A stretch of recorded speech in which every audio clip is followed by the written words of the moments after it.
皆さん、こんにちは。大川祐介です。今日はですね、スヨルくんの撮影現場の裏側を収めていきたいと思います。今回ですね、この撮影しているカメラも、スヨルくんが撮影するこのカメラも、今僕が手に持ってるのも、全部ニコンの Z6 III ということで、スヨルくんがね、どのようにこのカメラを活用して作品を生み出していくのか、取材していきたいと思います。よろしくお願いします。お願いします。ちょっと簡単にこのセットの説明、はい、なんかどういうこだわりがあるのか聞いてもいいですか？そう、ここは、主人公の人が鏡を見てる体で撮ってるし、もうなんかすごいいいもんね。そう。雰囲気が。このルームを選んだのは、この壁。これがなんかレトロでいい感じだなって思ったのと、あと窓もあるんでいろいろライトで遊べる。確かに。すごい雰囲気だね、これ。で、リーさんちょっと後ろの光変えてみてよ。オッケー。ここがさっき、なんか遊ばれて、パープルの色になって。でもこれさ、本当に面白い色だよね。この世界観どうやって作るの？ジョーカーの色味。ジョーカーね。真似してみました。おまあこういう感じで。でも本当にこのワンカットのための空間。そうだね。ワンカットのために、今1時間以上。照明組んだりしてます。スヨルくんとは最初に出会ったのは1年前 ?1 年半前。そう。結構最近で、いろいろポッドキャストというか一緒にね、イベントをやったりとか、今回現場に来るのは初っていうことなんで、はい。よろしくお願いします。よろしくお願いします。この Z6 III のセットアップ、初めて見たんだけど、どういうことこれ。普通こうやって使うんだよね。そうだね。バッテリーとか、あと、フィルターつけたり、モニターと、あと、飛ばし、そうだね、映像飛ばしたりしたら、こんなことに。これ一応フィルターもついてるって感じ？そうだね。ちょっと。なるほど。今何ついてるんですか、フィルター？今 ND と CPL が入ってます。なるほどね。これを活用すれば、こういう世界観に、照明はね、照明難しいと思うけど、こういう世界観を作れたりとか。設定はロー？ローだね。ローでログで撮ってます。ニコンのローです。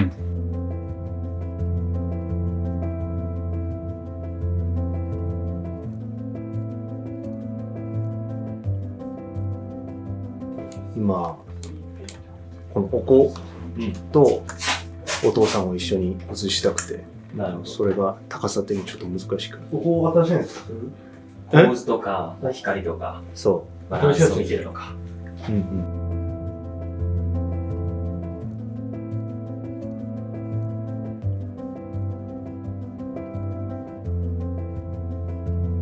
なんかシネマカメラの運用と、この一眼ミラーレスの運用だと、なんかどういう違いがあるとかってある？ちょっと動かしやすい？そうだね。やっぱ軽いんで、シネマカメラだとアシスタントと一緒に運んだりするけど、これだと今一人にかかってます。なるほどね。とりあえず蚊がいるけどめっちゃ。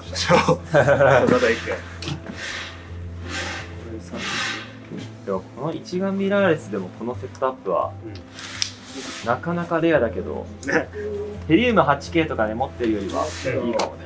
確かにね。あれだともうそれしかできないじゃん。確かに。でかいまま。それだとちっちゃくにもできるし、大きくにもできるから。このシーンは何なんですか？これはこの花、落ちてる花を撮ってるお父さん。で、それを撮ってたら娘が出てきて、お父さんがちょっと来てみて写真を撮るし。なるほど。珍しく自然光なんだ。そう。夜はスタジオでね照明を組むことが多いと思うけど、でも一応レフはこれ今何もやらない？完璧自然光。ここは自然光だね。今雲が入ってるから一回入れてなくて。なるほど。ラッキーだ。ちょっと直射が来たら入れる。これは何ミリ？これは105ミリ。105ミリ。かなり良いです。そうです。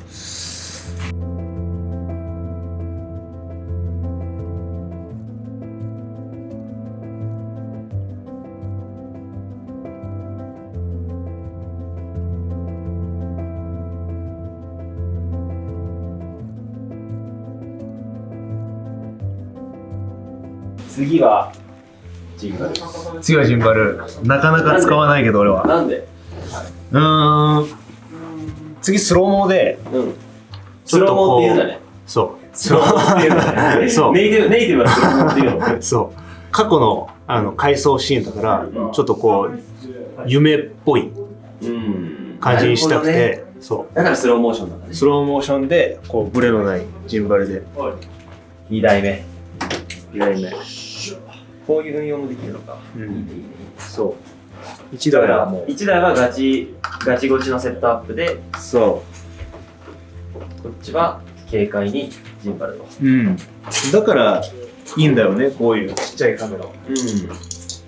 確かに。なんていうの、機動性、機動性がいいね。こちらにナンナイトの 720B を2頭使ってます。1頭は、もうそのまま何もつけずにこう下に折って、でこれを使ってこう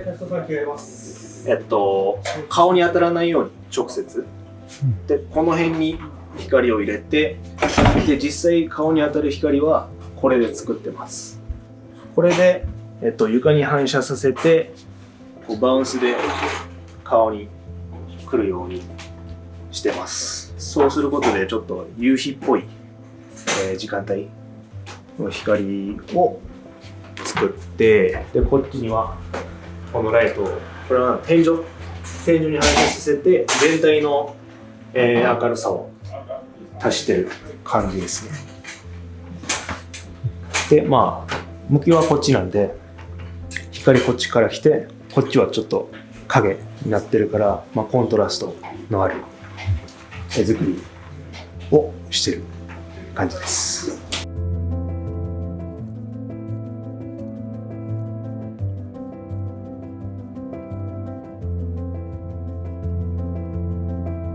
これからお父さんがサプライズでバースデーハッピーのバーンってクラッカーをやるシーンを撮ります。まあ、一番のこだわりはやっぱりこのバースデーハッピーで、そのちょっと不器用なお父さんがこう頑張ってやってくれたからと、まあ、ちょっとこう誕生日っぽい色で遊んだりくらいかな、ここは。あとこっち向いてるんで、後ろから照明を当てることでこの辺に艶が出るんで綺麗な絵を撮れると思います。あとまあレンズに関してはこれ一番好きなレンズで2470、フレアが一番好きで、このレンズのだからさっきの太陽の光が入ってきてるシーンで逆光でこう撮ったんだけど、その時にフレアが欲しかったからこのレンズを使ったという感じです。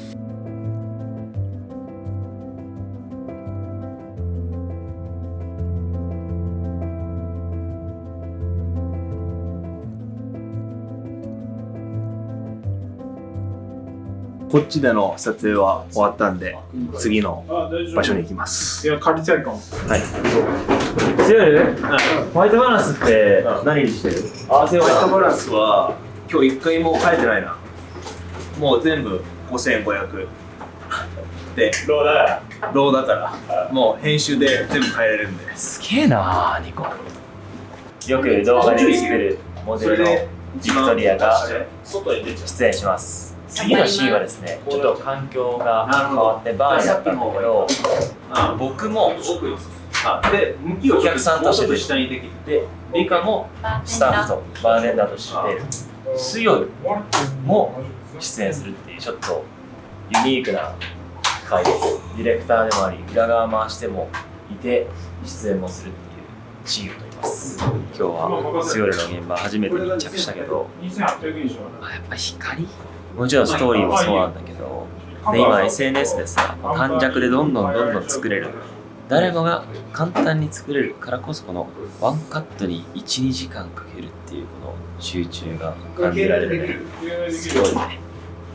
まあちょっとやりすぎちゃったからでもなんだかんだ俺初めてかもしれないのがこういうシネマライクな撮影で演者として出て喋るっていうシネマティック表現ってさ喋んないからナレーションとか別撮りでしょ。お願いしますいらっしゃいませじゃないいらっしゃいませ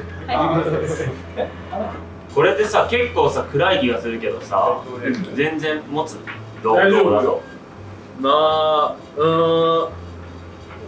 際どいまあこれはそうグレーディングかな。すごい暗いからさどこまで持つんかなっていう。まあでもロードね柔軟性はあるよな。ここでやってた方がいい。後でちょっと調整する。これがいいでしょう。思い出って大事ですよ。一言ですがいつも言ってるセリフです。思い出を残すって大事ですよ。まあでもやっぱりね語りすぎちゃうとちょっとなんかダサくなるかなと思ったんで本当に一言大事な思いを伝えたいこれ。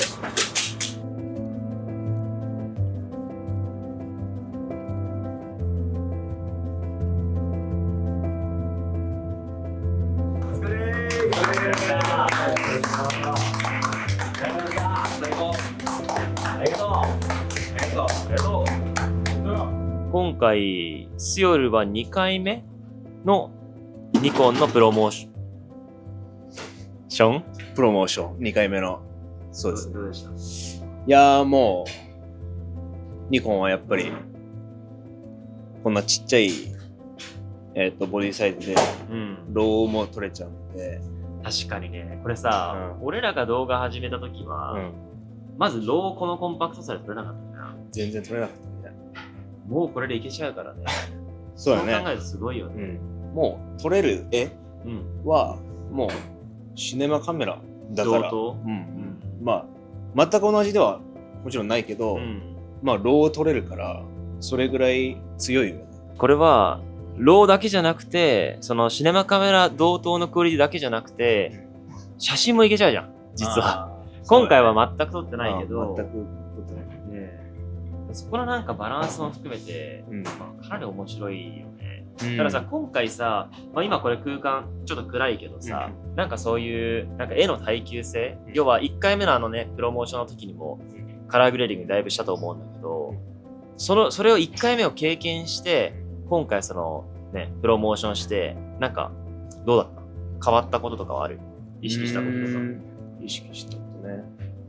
まあ普段はローで撮らない時はもう撮る時にホワイトバランスとか全部決めて、その場でこう決めて撮っておかないと後で編集から変えようとすると結構面倒なことになるんだけど、やっぱニコンはローで撮れちゃうからホワイトバランスを後から変えちゃっても全然いいんで、柔軟性があるってことだね。そう今日は一回も変えてないんですよホワイトバランス。いろんなさシチュエーション言ってたよね。ちょっとふざけて演出しちゃったけど、そうで撮ったけど一回も変えてないから、今日。なるほどね。やっぱりこのコンパクトさとあとは絵の力強さもそうだし、あれだよね、これはローの SDR の設定 N ログだっけ？ N ログだね。 N ログか。この暗い環境下でも持ちこたえ得るの？ちょっとノイズは出る？やっぱノイズはちょっと出ちゃうけど、まあそこもちょっと意識して気持ち明るめに撮って編集でちょっと暗くするっていうのも。なるほどね。本当はフォーカスモーターをつけてアシスタントにやってもらわないといけないけど、もう今日は AF にもお任せで。なるほど。どんどん撮って。なんか BTS 撮ってても、本当に気軽に撮れるから、本来シネマカメラ大きいやつだともう一人アシスタントが必要だったけど、フォーカスも含めたら2人ぐらいは削減できるってことになる。そうだね。だから小規模の現場とか、ワンオペで撮る人にはもう最適なカメラじゃないかな。確かに。今回2回目、プロモーションして改めて気づいた良さなどなどこの前はコンパクトなボディサイズに合わせて、一番ではないか、ちょっとちっちゃいレンズをメインで使ったんだけど、今回は、ちょっと新しいレンズも使ってみようって使ったことなかったレンズを借りて。確かに結構ね、変更してたもんね。なんか、目立ったのが、2470の時のなんかフレアとか、そこら辺どうなのかな、レンズの圧力。もう、企画段階で、ここは絶対フレア入れたいっていうの決まってて、そのショットは。その時に使いたいレンズを、決めたいなと思った時に全部テストしたのね。一回全部。なるほど。で、2470が理想に近いフレアだったから、もうこれでいっちゃおう。決めるのむずいと思うけど、今回撮影した中で一番このレンズが決まったぞっていうのはある。もうこれ。2470ね。1本あればいける。2.8 でも全然いける。そうだね。基本、1.4 とかまで開けれるレンズでも 2.8 で撮ることが多くて。そう。あんまりこう、ボケすぎてもね、何が何だか分かんない時もあるんで、もちろんその開放で、撮った方が綺麗な時もあるけど、ほとんどの場合は 2.8 で十分。勉強します。ありがとう。Thank you! Thank you!